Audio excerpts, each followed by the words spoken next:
गौना।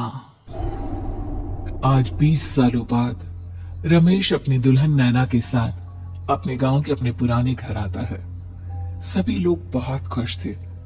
रूपा भी अपनी बहू का स्वागत करने में लगी थी। पर ये क्या, रूपा जैसे ही अपनी बहू की आरती उतारने जाती है, अचानक से तेज हवाएं चलने लगती है। घर की लाइट चली जाती है और आरती का थाल का दीपक बुझ जाता है। माँ, ये सब क्या हो रहा है? अचानक से ये मौसम कैसे बदल गया? अरे बेटा, ये गांव है। गांव में अक्सर ऐसा ही होता है। किसी भी वक्त मौसम बदल जाता है और कभी भी लाइट चली जाती है। दीपाली बेटा, किचन से मोमबत्तियां तो ले आ। रूपा के कहने पर दीपाली किचन में मोमबत्ती लेने जाती है। लाइट ना होने की वजह से घर में काफी अंधेरा था, इसलिए दीपाली अपने फोन का टॉर्च ऑन करती है और टॉर्च ऑन करते ही उसे महसूस होता है जैसे कोई उसके सामने से गुजरा हो। मुझे ऐसा क्यों महसूस हुआ कि मैंने अभी यहाँ किसी को देखा? क्या सच में यहाँ कोई था या ये सिर्फ मेरा वहम था? अरे दीपाली बेटा, मिले कि नहीं मोमबत्ती? हाँ माँ, बस अभी लाती हूँ। दीपाली सारी बातों को भूलकर मोमबत्ती जलाती है और जैसे ही मोमबत्ती लेकर वापस बाहर जाने के लिए पीछे मुड़ती है तो उसके सामने एक 10 साल की छोटी बच्ची खड़ी होती है। उस बच्ची की एक झलक देखते ही दीपाली डर जाती है और जोर जोर से चिल्लाने लगती है। तभी अचानक से लाइट आ जाती है। दीपाली की आवाज सुनकर शंकर और छोटा भाई पवन उसके पास पहुंचते हैं। क्या हुआ दीपावली बेटा? पापा, मैंने किसी को देखा। दीदी यहाँ पर कोई नहीं है। अंधेरे में वहम हुआ होगा आपको। अब चलो, दरवाजे पर भैया भाभी कब से खड़े हैं। दीपाली भी इसे अपना एक वहम समझकर सबके साथ बाहर चली जाती है, जहां वो लोग अपनी भाभी का स्वागत करते हैं। नैना अपने पैरों से कलश को गिराकर थाल में पैर रखती है और घर के अंदर जाती है। सब घर के अंदर चले जाते हैं। भाभी, मैं आपकी ननद नहीं, आपकी छोटी बहन और फ्रेंड की तरह हूँ, इसलिए कभी भी आपको ये लगे कि भैया आपको सता रहे हैं तो आप उनकी शिकायत मुझसे कर देना। हाँ। भाभी भैया की शिकायत करे या ना करे, पर मुझसे और माँ से तेरी शिकायत जरूर करेगी। सभी आपस में बैठकर हंसी मजाक कर रहे थे। नैना भी घूंघट किए अपने बिस्तर पर बैठी थी। वो सब आपस में बात कर ही रहे होते हैं कि तभी उन्हें एक अजीब डरावनी आवाज सुनाई देती है और कमरे की खिड़की अपने आप ही खुल जाती है। मुझे इसीलिए गांव पसंद नहीं। गांव में ऐसी ही डरावनी आवाजें आती हैं। मैंने तो सुना है गांव में बहुत सारे भूत भी होते हैं और इस मौसम को पता नहीं क्या हो रहा है। मुझे तो बहुत डर लग रहा है। मैं तो अपने कमरे में जा रही हूँ सोने। बाय भाभी, हम कल बात करेंगे। अब सब अपने कमरे में सोने चले जाते हैं। नैना अपने कमरे में बिल्कुल अकेली थी। कुछ देर बाद रमेश अपने कमरे में आता है और देखता है कि नैना खिड़की के पास खड़ी होकर बाहर की ओर एक टक नजरें लगाकर देख रही थी। क्या हुआ नैना, बाहर क्या देख रही हो? मैं बाहर का मौसम देख रही हूँ रमेश जी। इस मौसम को देखकर ऐसा लग रहा है जैसे आज कोई अपना बदला लेने के लिए आया है। तुम क्या बोल रही हो, मेरी कुछ समझ में नहीं आ रहा। और वैसे भी रात काफी हो चुकी है, अब हमें भी सो जाना चाहिए। चलो। इतना बोलकर रमेश सोने के लिए बिस्तर पर लेट जाता है, पर नैना अब भी खिड़की के पास ही खड़ी होती है। रमेश के सो जाने के बाद नैना अपनी सास के कमरे में जाती है और अपनी सास के पास बैठकर रोने लगती है, जिसे सुन सास की नींद खुल जाती है। बहू, अरे क्या हुआ बहू? तू इतनी रात को यहाँ मेरे कमरे में बैठकर रो क्यों रही है? मम्मी जी, आपने मुझे क्यों नहीं अपनाया? आपको पता है, आपकी वजह से मुझे और मेरे परिवार वालों को गांव वालों के कितने ताने सुनने पड़े। तुम मेरी बहू नहीं है? कौन है तू? मम्मी जी, मैं आप ही की बहू हूँ। आपने मुझे अब भी नहीं पहचाना? इतना बोलते ही नैना की आंखें लाल हो जाती हैं। वो जोर जोर से हंसने लगती है मौसम का रुख बदल जाता है। कमरे की खिड़कियां और दरवाजे अपने आप ही खुलने और बंद होने लगते हैं। देखते ही देखते नैना हवा में उड़ने लगती है और वो अपनी आंखों के इशारे से अपनी सांस को भी हवा में लटका देती है। तेरी वजह से मुझे और मेरे घर वालों को ताने सुनने पड़े। तूने जो पाप किया है, तुझे उस पाप की सजा मिलेगी और अब तेरी इस गलती की सजा तेरा पूरा परिवार देगा। इस तरह से नैना बड़ी ही बेरहमी से अपनी सास को मार डालती है और आराम से अपने कमरे में जाकर सो जाती है। अगली सुबह जब घर वालों को कमरे में रूपा की लाश मिलती है तो उन लोगों के पैरों तले जमीन खिसक जाती है। कल तक माँ बिल्कुल ठीक थी, फिर अचानक ऐसा क्या हुआ रात को कि माँ हम सबको छोड़कर चली गई। सारी गलती मेरी है। बेटे की शादी की खुशी में मैं ही रात को घर वापस नहीं आया और चला गया अपने गांव के दोस्तों से मिलने। अगर रात को मैं अपनी रूपा के साथ होता तो शायद आज वो हमें छोड़कर न जाती। घर में शोक का माहौल पसर गया था, पर नैना को इस बात से कोई फर्क नहीं पड़ रहा था और ये बात कहीं ना कहीं पवन को भी समझ में आ रही थी। अब ऐसे ही कुछ दिन बीतते हैं और 1 महीने के अंदर ही अंदर शंकर की भी मौत हो जाती है। पहले माँ छोड़कर चली गई और अब पिताजी। क्या हो गया है हमारे घर को? पता नहीं किसकी नजर लग गई है। भैया ये घर सही नहीं है। हम जब से इस घर में आए कुछ न कुछ बुरा ही हो रहा है। हमें यहाँ से वापस शहर चले जाना चाहिए। जहां रमेश, दीपाली और पवन का रो रो कर बुरा हाल था, वहीं नैना अपने कमरे में बैठी आराम से मेकअप कर रही थी। दीदी मुझे तुमसे कुछ बात करनी है। मुझे लगता है कि इन सब के पीछे भाभी का हाथ है। पवन तू ये सब क्या कह रहा है? तू होश में तो है ना? अगर भैया भाभी ने तेरी ये बकवास बात सुन ली तो उनके दिल पर क्या गुजरेगी? तू भाभी पर इतना बड़ा इल्जाम कैसे लगा सकता है? दीदी आप खुद ही देख लो ना, हम जब से इस घर में आए हैं सब कुछ बदल गया है। शादी से पहले नैना भाभी ऐसी बिल्कुल नहीं थी, पर अब वो किसी से बात नहीं करती, ज्यादातर अकेले अपने कमरे में ही रहती है और कभी उनसे बात करो भी तो न जाने कैसी अजीबोगरीब तरह की बातें करने लगती है। तू पागल हो गया है? आप समझती क्यों नहीं है दीदी? देखो ना, हमारे घर में मौत का सिलसिला शुरू हो गया है, पर भाभी को कोई फर्क नहीं पड़ रहा। वो अभी भी मेकअप कर रही है, आराम से खाना खा रही है। और दीदी आपको पता है, जिस रात माँ की मौत हुई थी ना, उस रात मैंने भाभी को माँ के कमरे में जाते हुए देखा था। पवन की बातें सुन अब दीपाली के मन में भी शक पैदा होने लगता है और वो इस बारे में रमेश से बात करती है। रात को सब साथ में बैठकर खाना खा रहे थे, तभी कौन हो तुम और तुम ये सब क्यों कर रही हो? क्यों सबकी जान ले रही हो? रमेश जी ये आप क्या कह रहे हैं? मैं भला मम्मी जी पापा जी की जान क्यों लूंगी? मैंने कब कहा कि तुमने माँ पापा की जान ली?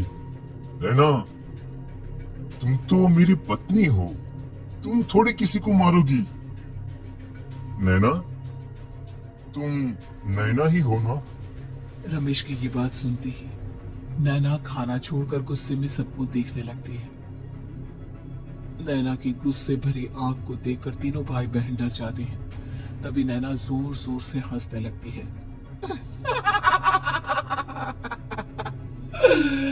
मैं ही तो हूँ, आपकी पत्नी गौरी। गौरी का नाम सुनते ही रमेश के होश उड़ जाते हैं। आखिर कौन है ये गौरी? क्या है इस घर और घर वालों का राज?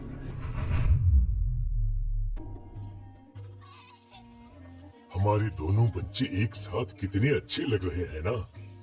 हाँ, कितने अच्छे दोस्त हैं दोनों। बस बड़े होने के बाद भी इनकी ये दोस्ती बनी रहे तो बच्चे कितने खुश रहेंगे। मैं क्या सोच रहा था कि क्यों ना हम अपनी दोस्ती को रिश्तेदारी में बदल दें। मैं अपने बेटे रमेश की शादी तेरी बेटी गौरी से करना चाहता हूँ।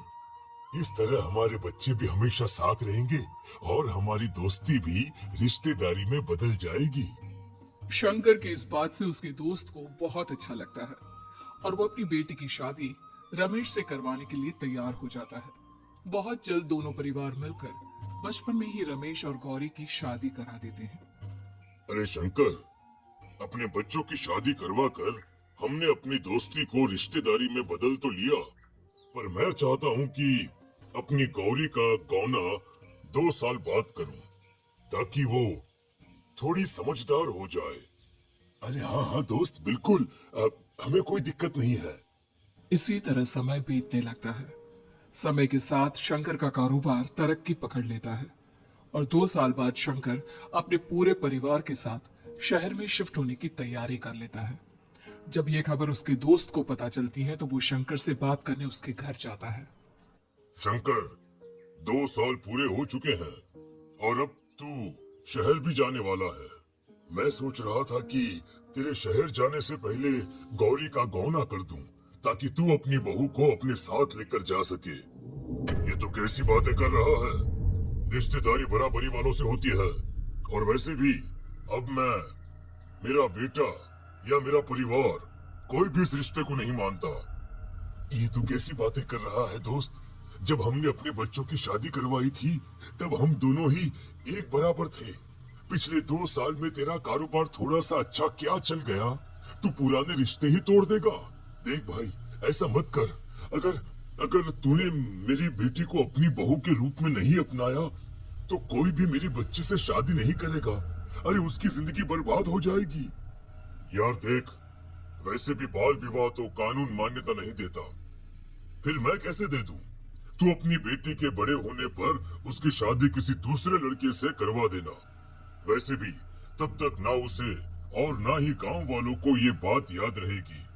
मेरे बेटे को बख्श दे मेरे भाई। इस तरह से शंकर अपने दोस्त के परिवार और गौरी को गांव वालों के ताने सुनने और जिल्लत से भरी जिंदगी जीने के लिए छोड़ अपने परिवार वालों के साथ शहर चला जाता है। अरे इनकी गोरी में ही कोई दोष होगा, तभी तो लड़के वालों ने इनकी बेटी को अपनी बहू के रूप में नहीं अपनाया और उसको यहाँ छोड़कर शहर चले गए। अब कौन थामेगा इसे लड़की का हाथ? अरे पता नहीं कैसा आदमी है जो गांव वालों के इतने ताने सुनकर भी सर उठाकर गांव में चल रहा है। अरे अगर मेरी बेटी के साथ ऐसा हुआ होता ना तो मैं तो शर्म के मारे मर ही जाता। हाँ, दिन रात लोगों की नजरों में अपने लिए ग्रहण देख और सबके ताने सुन सुन अब गौरी के पिता हिम्मत हारने लगते हैं और एक रात गौरी के माता पिता खुदकुशी कर लेते हैं। ये सदमा गौरी भी सहन नहीं कर पाती और उसकी भी मृत्यु हो जाती है। तुम्हारे परिवार की वजह से हम लोगों ने अपनी इज्जत और जान गंवाई। इसका बदला तो तुम्हें चुकाना पड़ेगा, वो भी अपनी जान देकर। हंसते हुए अब नैना हवा में उड़ने लगती है। नैना अब पूरी तरह से बदल चुकी थी। गौरी की आत्मा उसके शरीर पर हावी हो चुकी थी। उसकी आंखें सफेद, पैर उल्टे, चेहरा काला और बाल बिखर गए थे। अब गौरी अपनी शैतानी शक्तियों से घर के हर कोने को अपने काबू में कर लेती है और सीधी दीवार पर जाकर चिपक जाती है। मुझे अपना बदला चाहिए। बदला लूंगी मैं तुम सबको खत्म कर दूंगी। गौरी इतनी तेज चिल्ला रही होती है कि उसकी आवाज से घर के सारे कांच टूट जाते हैं। सामान इधर उधर गिरने लगता है और ये सब देखकर तीनों भाई बहन के होश उड़ जाते हैं। बचाओ, भागो भागो। उन तीनों को अपनी जान बचाने के लिए यहाँ से वहां भागता देख गौरी जोर जोर से हंसने लगती है। तभी दीपाली घर से बाहर निकलने लगती है, जिसे देख गौरी गुस्से में अपनी शक्तियों से तुरंत घर का दरवाजा बंद कर दीपाली को हवा में उड़ा देती है। बाहर भागी थी, मुझसे बचकर भागना चाहती है। कोई नहीं बचेगा, आज तुम सब मरने वाले हो। अचानक घर में भूतिया आवाजें गूंजने लगती है, तेज हवाएं चलने लगती हैं। सोफा, टेबल, कुर्सी सब हवा में उड़ने लगता है। ये सब देखकर रमेश, दीपाली और पवन की रूह कांप जाती है। घर में ये सब होते हुए और अपनी बहन को हवा में उड़ते हुए देख रमेश और पवन को भी समझ में नहीं आ रहा था कि वो क्या करे, कैसे अपनी जान बचाए। इतने में गौरी अपनी आंखें दीपाली की तरफ करती है और अपनी शैतानी शक्तियों से उसका गला दबाने लगती है। भागने का बहुत शौक है ना, अब मैं तुझे इस दुनिया से ही भगा दूंगी। इतना बोलकर गौरी दीपाली को उठाकर फेंक देती है और दीपाली दीवार से टकराकर नीचे गिर जाती है।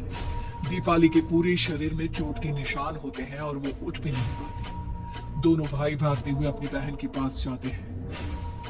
ये तो बस शुरुआत है, मैं तुम तीनों को तड़पा मारूंगी। अरे अरे पर हमने क्या किया है? हम तीनों भाई बहन तो निर्दोष हैं। गलती तो हमारे माता पिता ने की थी और उन्हें तुम पहले ही मार चुकी हो, फिर हमारे पीछे क्यों पड़ी हो? पवन के इतना बोलते ही गौरी एक हवा के झोंके की तरह उसके पास आती है और उसका गला पकड़कर उसे हवा में उठा देती है और रमेश को गुस्से भरी नजरों से देखती है। गलती मेरे परिवार की नहीं थी, पर सबको बुरा पड़ा। मैं किसी को नहीं छोड़ूंगी। गौरी पवन को हवा में उछाल देती है, जिस पर कमरे की छत से टकराकर जमीन पर आकर वो गिरता है। उसके सर और शरीर पर जगह जगह चोट लग जाती है और खून बहने लगता है, जिसे देख अब रमेश से चुप नहीं रहा जाता। गौरी, तुम्हारा गुनहगार मैं हूँ। तुम्हारी शादी मुझसे हुई थी। अगर तुम्हें बदला चाहिए तो मुझसे लो। मेरे भाई बहन को छोड़ दो। तुम मुझे मार दो। मरना तो सबको पड़ेगा। अरे पर इसमें उन दोनों की कोई गलती नहीं है। प्लीज, मैं मानता हूँ कि तुम और तुम्हारे परिवार के साथ जो कुछ भी हुआ वो गलत था। पर गौरी, मैं प्लीज मेरे भाई बहन को छोड़ दो। उन्हें तो इस बात के बारे में कुछ भी पता नहीं है। उनका इस सबसे कोई लेना देना नहीं है। तुम और तुम्हारा परिवार यही चाहता था ना कि मैं तुम्हें अपना लूं। उस समय मैं बच्चा था। मेरे पास इतनी समझ नहीं थी। पर आज मैं तुम्हें तुम्हारे इसी रूप में अपनाता हूँ। मेरे साथ जो करना है कर लो। बस मेरे भाई बहन की जान बख्श दो उनकी जान। रमेश की ये बात सुनकर गौरी का गुस्सा थोड़ा शांत होता है। ठीक है, मैं तुम्हारी भाई बहन को नहीं मारूंगी, पर तुम्हें मरना होगा और तुम्हारी आत्मा को मेरे साथ शादी करनी होगी। मुझे मंजूर है। अब रमेश गौरी के साथ छत पर जाता है और छत से नीचे कूद जाता है। रमेश के मरते ही गौरी उसकी आत्मा को अपने साथ ले जाती है और इस तरह से रमेश खुद मरकर अपने भाई बहन को बचा लेता है।